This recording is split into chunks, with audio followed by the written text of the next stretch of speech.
Hello മക്കളെ, അങ്ങനെ നമ്മുടെ രണ്ടാമത്തെ മൊഡ്യൂൾ എക്സാം സ്റ്റാർട്ട് ആവുകയാണ്.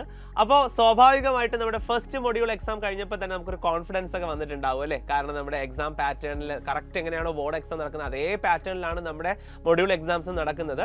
അപ്പോൾ സെക്കൻഡ് മൊഡ്യൂൾ എക്സാം. സോ ഇതിൽ ബയോളജിയിൽ നിങ്ങൾക്ക് 3 ചാപ്റ്റേഴ്സ് ആണ് സെക്കൻഡ് മൊഡ്യൂൾ എക്സാമിൽ വരാൻ പോകുന്നത്.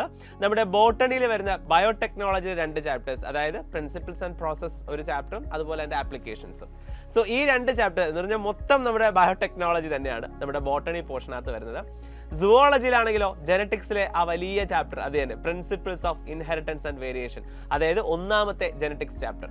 സോ ഈ 3 ചാപ്റ്റേഴ്സ് എന്ന് പറയുമ്പോൾ അത്യാവശ്യം നല്ല രീതിക്ക് പഠിക്കാനുള്ള കണ്ടന്റ് ഉള്ള ഒരു മൊഡ്യൂളാണ് മൊഡ്യൂൾ 2 എന്ന് പറയുന്നത്.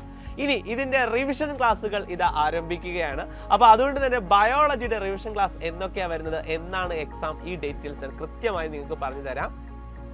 നമ്മുടെ എക്സാം വരുന്നത് ഓഗസ്റ്റ് 3-ാം തീയതി രാവിലെ 10 മണിക്കാണ്. സൺഡേ ആണ്, അതുകൊണ്ട് രാവിലെ 10 മണിക്കായിരിക്കും എക്സാം സ്റ്റാർട്ട് ചെയ്യുക.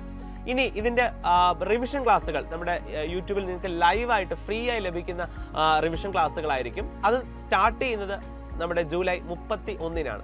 സോ ജൂലൈ 31-ന് സ്റ്റാർട്ട് ചെയ്യുന്ന ഫസ്റ്റ് റിവിഷൻ ക്ലാസ് എന്ന് പറയുന്നത്, എക്സാം റിവിഷൻ ക്ലാസ് എന്ന് പറയുന്നത് ബയോടെക്നോളജിയുടെ ആപ്ലിക്കേഷൻസ് ക്ലാസ് ആയിരിക്കും രാത്രി 8:30-ക്ക്.